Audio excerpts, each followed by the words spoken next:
what would you put then as your priorities, and what are the potential pitfalls? What do we need to avoid in the next few years?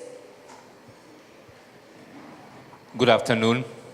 Thank you very much for inviting me to this debate today. I have to apologize in advance that I may leave earlier because I have a plane to catch back to Budapest, because I teach every Tuesday and Friday at Central European University, and it is not possible for any professor to miss any class. This was a rule which was institutionalized by myself when I was Chief Operating Officer of the university. Actually, I wanted to talk a little bit about the future, not the past. It is to be acknowledged, yes, that many important structural reforms have already started in Ukraine. And it is also very important that in the last 2 years or so, it has been also supported by a relatively benign, nevertheless still fragile growth environment. Probably the most important thing is to maintain momentum. And it is more a political endeavor than anything else. So if I can put my other hat on my head, you know, ministers are politicians first and foremost, and ministers are part of a team. We heard about the future requirements and reforms from His Excellency, the President of Ukraine. He's absolutely right. There are many fundamental areas, legal and judiciary reforms, just to mention one, where Ukraine has to make huge progress. But we need to have a goal. And the goal, if I may, in an immodest way, offer my wisdom, is that Ukraine should join the European Union. It has to be... Thank you. I am very much accustomed to positive feedback. But I didn't say that for getting a timid applause. It is in the selfish existential interest of both Ukraine and the European Union that Ukraine joined the European Union. Look at the map after Brexit. We have Germany in the center, flanked by France and Poland. Then we have Spain, and we have Ukraine on the other side. A large country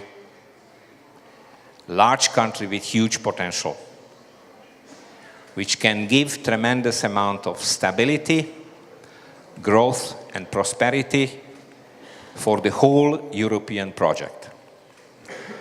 So as a Hungarian, I can only emphasize that it's in our selfish interest to support the quest of Ukraine to join the European Union as soon as it is possible. I know very well that there is enlargement fatigue. Many people say that the European Union is going to be dissolved or disintegrated. Don't believe that for a second. No.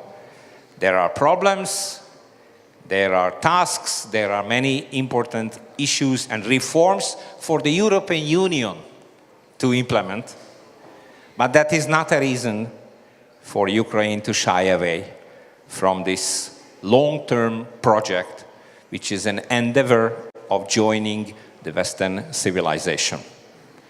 So the enormity of the problem and also the enormity of the task cannot be disregarded.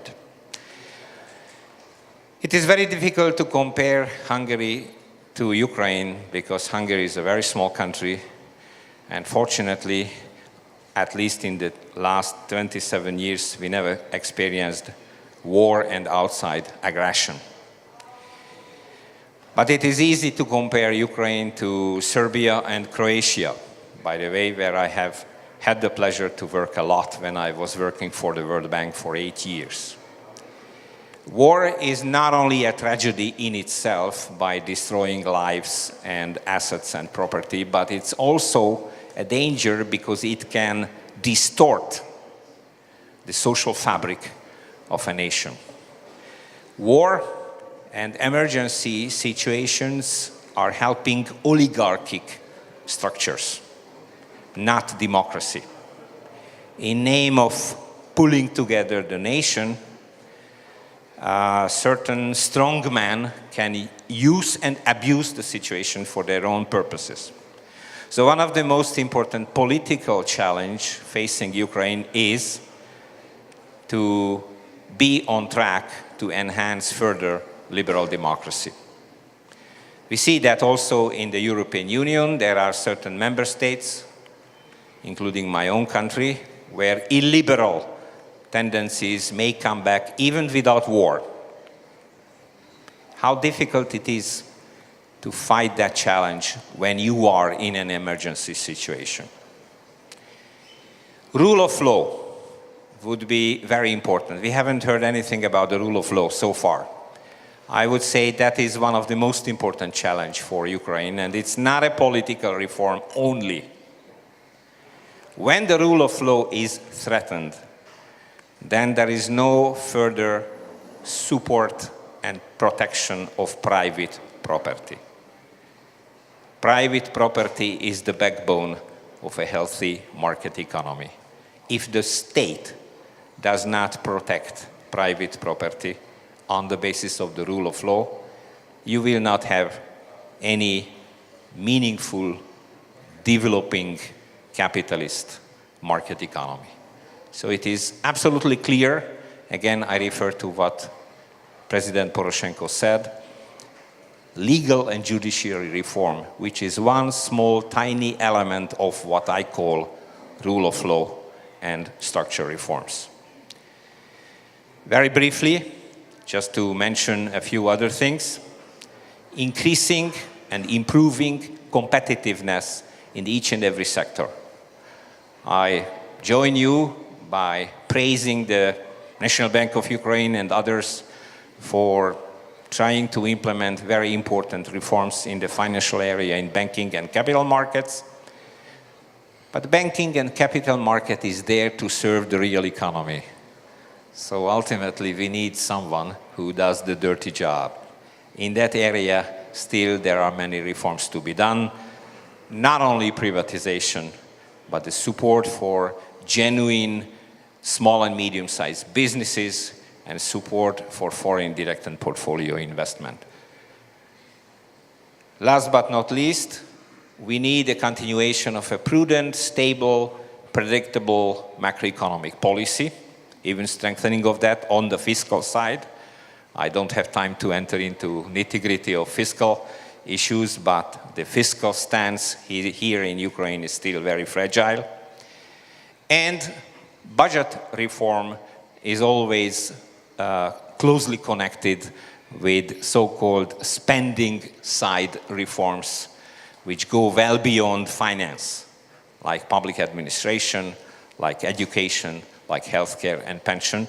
And we need what I would call a critical mass of reforms in order to create facts on the ground and make those reforms irreversible for the benefit of the people in Ukraine. Thank you.